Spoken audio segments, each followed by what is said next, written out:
What is up, everyone? Welcome into a Titans Recap podcast. Yes. This is, we're going to be recapping the game where the Titans won against the Cowboys on Monday Night Football in Dallas. We all went to the game. We all made a trip down to Monday Night Football, which is tight. If you want to see some of our highlights, go check out our Instagram highlight story from the trip. Titans_tube on Instagram. It's sweet. Anyways, before we get into the recap, quick shout out to our sponsors, hang10.com. Use the code Titans2 for 10% off your order. Backyard Dog BBQ Sauce. Sauce got your tongue. And thank you to all of our patrons for the loyal support. Okay, huge win on Monday night coming out of the bye for the Titans.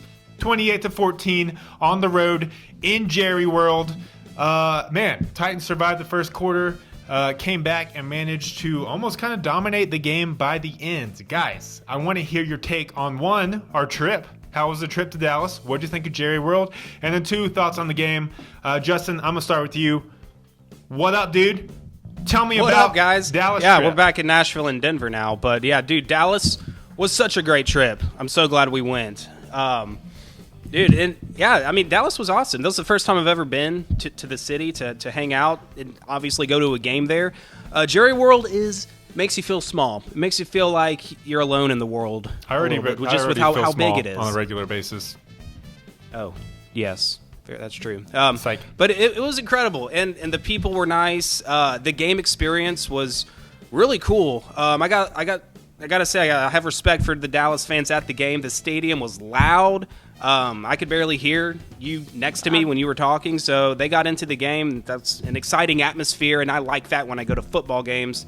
It's just too bad that your team came up short on Monday night. So, but yeah, it was a lot of fun. It was a good time. We definitely should plan a trip again there. Shout out to our buddy Ryan who hosted us. Thanks, big time Ryan. Titans fan who lives there now. Thank you, sir, for allowing us to stay with you to make this trip happen. So yeah, it was amazing. Amy, your take from Dallas. Man, guys, Jerry World is a spaceship. It is from another planet. It's crazy, super cool. They had the dome like halfway open, so that was awesome. Yes, Justin, I agree with you. The fans were super. They were kind away fans, but they were competitive. You could tell they cared about their team. They were also still fun and nice. It did get really loud in there. I love that kind of atmosphere. Sometimes, you get kind of caught up and forget, oh, yeah, I'm not supposed to be yelling right now because my team's on third down. We did that a couple times. But, hey, shout out to you, Dallas fans. Like, y'all were fun to hang with. But, yeah, I mean, I kind of want to talk about the game, so I'll let Caleb give thoughts on the trip, and then we can move on to that. And one more thing in general about the Dallas trip, if I may quickly interject, there were a lot of Titans fans there. Yes. We saw Titans fans all over the street. So way thunder, to represent dude. Titans Nation. There was tightening up going on everywhere we were walking. So props to us. Most Titans fans I've ever seen at a away game by far. Definitely. You guys should let me finish because that's what I was going to say. Both of you guys complimenting all the Cowboys fans. I'm like, dude, Titans fans were all over the place, in line for the bathrooms, right beside us, in front of us, on the streets. Yes. We were all Titans over the bathrooms, man. I'm just saying, I ran into them everywhere. No one recognized me. I don't know what's up with that. I guess I'm not as famous as I thought I was in other cities, but that's okay. But no, it was awesome. Titans fans, way to travel, way to embrace the team on Monday night. It was just cool seeing that atmosphere, and then at the end, hearing chants of "Let's go Titans" and an away stadium, like you don't even hear that at home stadium. So impressed with the Titans fans. Cowboys fans, I don't really care about you. Go cheer or cry or whatever. I don't like your team.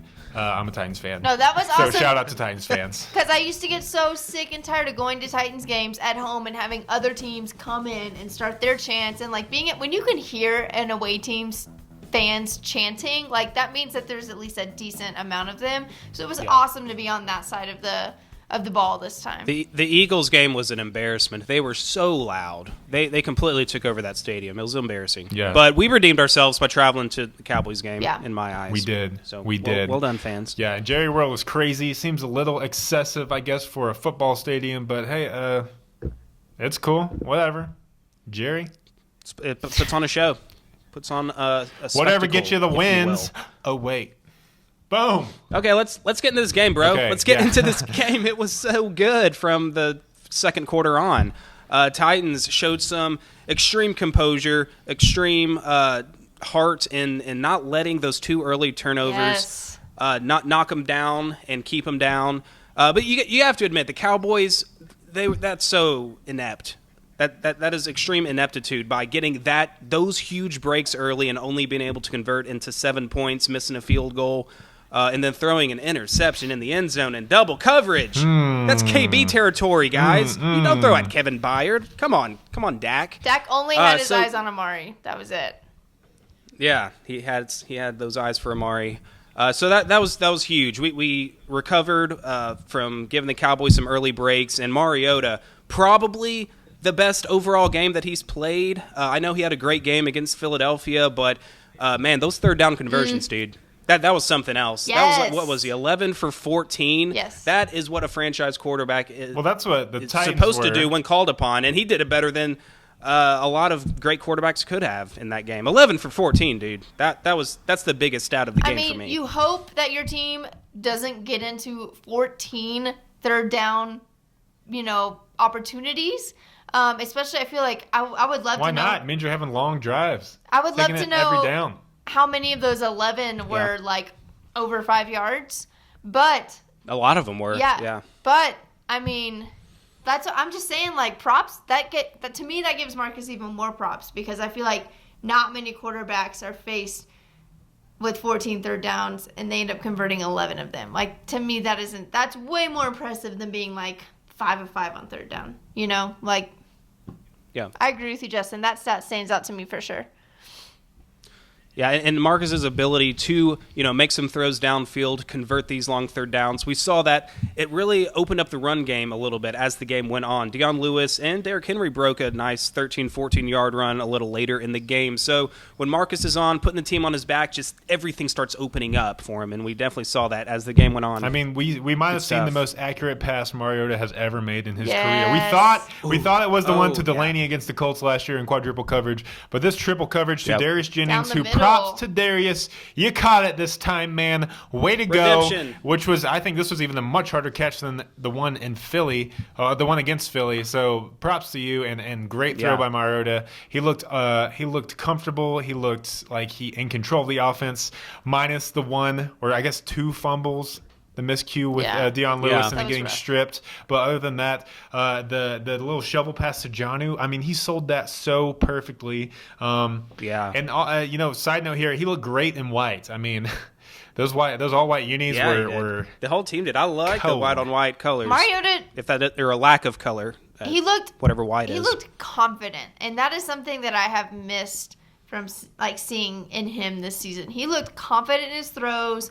Confident when he chose to run, when the play maybe went awry, confident, and if he just threw it away, whatever he was doing, I felt like he was just confident in his choices, decisive. In his decisions, and I feel like it worked out for him. It did work out for him. Titans win 28-14. Also, props to our defense.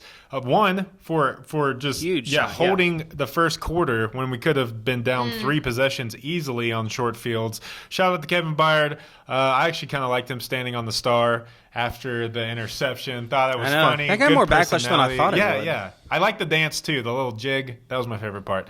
But then also. And you know what? I was going to say also our defense really stepped up coming into the second half. At halftime, shut the Cowboys out. And I know the Cowboys offense is one of the worst in the leagues, and they're going through a lot of things right now. But still, I don't want to take away anything from our defense. Great plays from Wesley Woodyard, Jayon Brown stripping that ball from Dak. Yes. Across the board. Yeah. I thought the pass rush as a whole kind of well. stepped up in the second half. Yeah. Yeah. My only negative would be Malcolm Butler continues to struggle week in and week out in coverage. He got absolutely turned around by Allen Hurns. But overall, the defense as a unit, I think, played really well this game, especially against the odds early in the game. Yes. Yeah, absolutely. And you mentioned Wesley Woodyard, and you see the difference that it makes whenever he's on the field. Because whenever he's not there, you can definitely tell a difference in the performance of our defense, especially against the run. So he just brings that whole element and kind of... He's just a leader. Has everybody in the right position. Yeah. The defense plays with more confidence when he's in there. So I think he's got to be our defensive MVP. But yeah, Jayon Brown too, having an incredible second season with us. I love his progression. what a great late round draft pick he's turning out to be. Caleb, I love. So yeah, good stuff. I agree with you. I mean, I think our offense hopped on like our defense's energy. Like, of course, those first 2 possessions for our offense, they are just probably down in their heads, just like. I mean, that's hard to come back from. Those first 2, even as a fan watching, I was kind of just like, great. Here we go again. And I'm sure those thoughts are running through their minds as well. But I feel like the defense changed that for them. They took it upon themselves. They were like, all right, we're going to do our best, and then the offense can follow us. And I really feel like that's what happened. Yeah, it could have been a disastrous first quarter, which was one of my keys. I did not want us to start slow. After our first fumble and then our second fumble, I'm like, this is about to be the worst Monday night game. Why did we travel all the way to Dallas? But redemption from the D and the offense, getting the job done. I think they gave the offense life. Yeah. Agreed. They held and that's strong. What, that's what a team does. That's what family does. When one of your family, I like it for the boys. Family. Yeah, when your part of your family's going through a hard time, struggling, you take the lead and become the inspiration for them to move forward. And that's exactly what Kevin Byard and our defense did with that interception. Football. Yeah. Complimentary football. And I love football. it. I love analogy. it. It was beautiful, We're Amy. family. That was a beautiful analogy. Thanks, guys. You're welcome. Let's see. I had something here. Yeah, let's discuss the run game, especially. It looks like Dion Lewis is becoming an X factor, guys, for this offense. He's one of the most important pieces. He's emerging as one of the most important pieces. And so how do you guys feel? I know there's been some discussion now at this point, but it seems to me like the team, the offense is definitely leaning towards Lewis as the lead featured back, almost like a 3-down back now. And Henry is absolutely getting phased out now. I know he just had his second rushing touchdown, but he only got 6 carries this game. So what do you guys think? Do you think we should be trending more only in Dion Lewis's direction, or do we still need to see more of a even split here? I feel like we've been doing the even split and it just isn't working. Derrick Henry is definitely talented, but for some reason it's just not matching up with the rest of our style of play, or I don't know. There's some mishap there, and I feel like Dion Lewis has really been progressing, been getting better. Like, it's been fun to watch him. I feel like he's finally falling into place with the offense, and Derrick Henry's still like a puzzle piece that we're trying to fit in that just doesn't fit. Not to say, like I said, he's talented. Yeah. I don't think he's a bad player, and I think he could do well elsewhere, which is scary because I don't really want him to go elsewhere because that scares me of what he could do somewhere else. Him. But I understand and agree with leaning more on Lewis and phasing Henry out. Interesting. It came out, I think, right before this game when we were in Dallas that Derrick Henry was actually part of some of the trades that the Titans were trying to get done for a wide receiver before the game. Then we ended up signing Justin Fowler, the fullback that we had from seasons past, to come in, which I was surprised at. But then I was like, okay, maybe they are kind of trying to really instill a smash-mouth run game. Maybe we'll see more of Derrick Henry taking the load with the run game and Dion Lewis kind of becoming that third down and receiving back. But yeah, it was the opposite this game. Obviously, Justin Fowler was inactive, so he didn't play. But Dion Lewis got out-touched Derrick Henry by a large amount. Still, no one is being extremely effective on the ground. I mean, Dion Lewis had 19 carries, but only a 3.3 average. Derrick Henry had a better average than them, but Dion Lewis is just such a vital part of the pass game, almost on every play. It's hard to actually want Derrick Henry in there when Dion Lewis can take any screenplay to the house. Mm-hmm. He led our team in receiving this game. 4 receptions, 60 yards, 1 touchdown. So he's just becoming such a vital part of LaFleur's offense. I'm really kind of confused because I don't know how Justin Fowler is going to fit in either to helping Dion Lewis or if we want to pair him with Derrick Henry, who we seem to just be almost completely moving on from, except in short yardage situations. Yeah. So I don't know. Yeah, because like Amy said, and I agree with her, it's all about the fit, and it seems like Dion Lewis definitely fits this offense and what LaFleur wants to do. However, Justin Fowler seems like he would fit better with pairing with Derrick Henry, in the way that you would want to play him. So we'll see how it goes. But yeah, I think as you want to see Derrick Henry succeed. We drafted him pretty high in the second round. You feel like he's a good player. He can make things happen. But if what's best for the team going forward is Dion Lewis, I think we got to ride him out. Do you think maybe we drafted Fowler to replace Henry? Signed. Oh, no. Drafted, signed. Yeah. I mean, Fowler's a fullback, so he's not going to be getting touches. I mean, just really as our in the guy run game. to, like, when you're on the 1 yard line, our guy to hand the ball off to score. No. Yeah, it's Maybe. possible, I guess. No. But possible. I think we signed him to be, the fullback, and then possibly line up as a tight end every now and then, depending on the play call. Interesting. But yeah, we'll see. He wasn't even active, so maybe he'll finally get to be in the game against the Patriots, and we'll find out what he's here for. Also, what do you guys think about? Yeah, we mentioned Darius Jennings, but Cameron Batson. He was the receiver that we got instead of going after one of the big names during the trade deadline, and people were like, "What? We saw that guy off the practice squad. Is this going to fix our passing issues?" Well, he came up with 2 big catches in this game. I highly question a play call by Matt LaFleur, but it worked. It was like a 3rd and 8 or something. We call a screen pass to Cameron Batson. If you would have told me we were going to do that before the play happened, I'd have been like, no, change that. But it worked.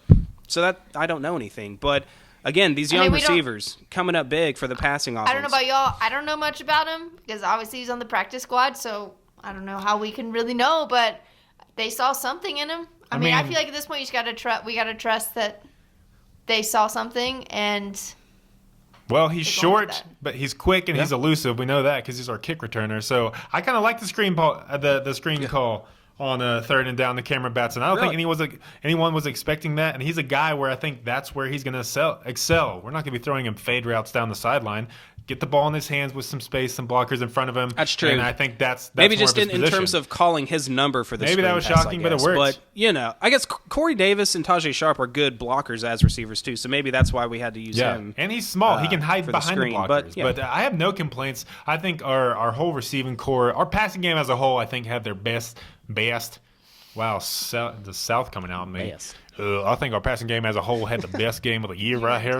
Because I was in Texas. But yeah, everyone caught the ball. Johnny Smith, 2 catches and a touchdown. I know it was the shovel pass, but his other catch was pretty good. Wide open, and he caught it. I'll take that. Taywan Taylor, no drops. Cameron Batson, 2 catches, 21 yards. Even Luke Stalker getting in the game. Tajay Sharp, man, really need to step it up. 1 catch for 0 yards? Really, dude? No, I'm just kidding. I love Tajay. Yeah. We only targeted him that one time, though. And I think we converted on a pass interference that was intended for him, too. So, I don't know. He helped. He didn't help in the over 100 receiving yards we got from him against the Chargers. But that's just the Titans passing offense for you. You don't know who's going to step up and who's going to suck it up. I like it. Keeps the defense on their toes. You never know who's going to, lead. You never know who we're going to go to. It could be Cameron Batson on a clutch 3rd down and long late in the game. So, it worked. I'm taking Cameron Batson to eclipse 100 yards receiving against the Patriots. Watch it happen. So, yeah, I mean, encouraging performance. The season is still alive. We're a couple games back from the Texans. Got a huge game against the Patriots. Oh, my God, do we have a chance? I don't know. But even if we can't pull the upset, we got 2 divisional games after that. So I think this is encouraging. This gives new life for a second-half surge at the second half of the season. So huge for the Titans to show up in a moment like that on Monday night. I mean, I think we're in a much better place right now than we were going into the Dallas game, where a lot of Titans fans thought we would lose. Because then we'd be looking at going to playing New England at 3-5, possibly dropping to 3-6, and then we'd be falling way behind Houston. Now like going to play the Patriots at 500 puts us in a much better situation. I'm more okay with dropping that game. Yeah, doesn't make that game a must-win necessarily. Like it would have been if we dropped the Dallas game. So I think we took care of business, got the job done on the road. A big game for the Titans on primetime. I think a lot of people got to really see Mariota shine. I'm really glad he played well in primetime because he had been getting a lot of hate this year from people who hadn't watched him 1 second. So they got to see the best side of Mariota right there on Monday night on the road. That's the guy we love, dudes. That's who it is. That's who we see. That's the guy that we watch a lot. And you know who doesn't watch him? The Monday night broadcast. I went back and watched most of the game, full game on the broadcast, and it was so clear they've never seen Mariota play before. So I think they need to be criticized and called out for their ignorance. They were shocked. Like, I'm so impressed with Mariota right now. He's really, matured this game. I think he's shown his stuff. Like, he's had games like this several times, and it's just the consistency factor that was the issue with Mariota. But he plays like we've seen him play like this many, many times. So hopefully he can just continue on the consistent trend from here. But yeah, really encouraged by Mariota's performance. I mean, with how Jason Witten commentates, sometimes I feel like he's never seen any of the players play, let alone doesn't know what a football game is. I'm just kidding, Jason. We just beat the Cowboys, so. Oh, UT, yeah. He's a good guy. Yeah, he is a good guy. Maybe not the best color commentator on Monday night. Unpopular opinion? No, probably not. Anyways, you guys got any last thoughts? That was just a quick recap here, but any last thoughts on the game? Encouragement overall? Excited. Amy's finally excited. She picked the Cowboys to win. Finally Titans excited. With the upset. I mean, it's just good to see that we can play. Like, I said it from the beginning, this team has so much heart. They have so much grit. Just the way that game started and then the way we were able to rally together and still come out with a win. Just like some early games in the season, how, that game against the Dolphins was just horrible and awful and like all these bad things. And then we like came out and won the next 3 games, 2 games, 3 games. I feel like this team just has heart. They have grit. They believe in themselves. Like always. They always believe in themselves. And you can't coach that. You can't teach that. And that's an exciting thing to be a part of as a fan. Hey, give some credit to Vrabel. You don't think he can teach that? You don't think he's got this team believing in who they are? Yeah. Yes. But you can only coach it so far. I mean, you can only instill that and try to create that environment with your players to an extent. They definitely have to give some too for it to like fully take effect like it has now. So yeah, I'll give Vrabel, credit. I think Vrabel, he deserves a lot of credit, but he did come into a situation, coming to a team where these players do love playing with each other. They're a strong, tightly knit locker room. They love playing for Mariota. They, like I said, love playing for each other. But Vrabel has done a great job keeping the focus on the players and the importance of having that culture. And I think they love playing for Vrabel too. Yeah. It seems like they really like him. Credit to everyone. The whole Titans organization. Amy Adams Strunk. You the woman. You the woman. Yeah, and the fans. We already gave ourselves credit. The game. Everything. Everyone involved with the Titans. So pumped. Good job. You won this week. So we got the Patriots coming up next. Anyways, guys, let us know your comments and thoughts. Were you at the game? The section. What did you think? Exactly. What did you think of Jerry World? Probably. I feel like the Titans Did Nation you see us was there? All there. Yeah. And we were on didn't the top say anything. row. I bet and you why did. not? Yeah, we were on the very top row. What was it? Section 403, up against the wall. It was a lot of fun. Great game. Great win. Great experience. Okay, let's go get it done against New England this week. Make sure you comment, like, subscribe. Check out all of our stuff on social media. Sing a song. Come karaoke with us. Titan Nation, let's get it on. Anything else we should say here? That was nice. I'm going to stop recording. Let's get it.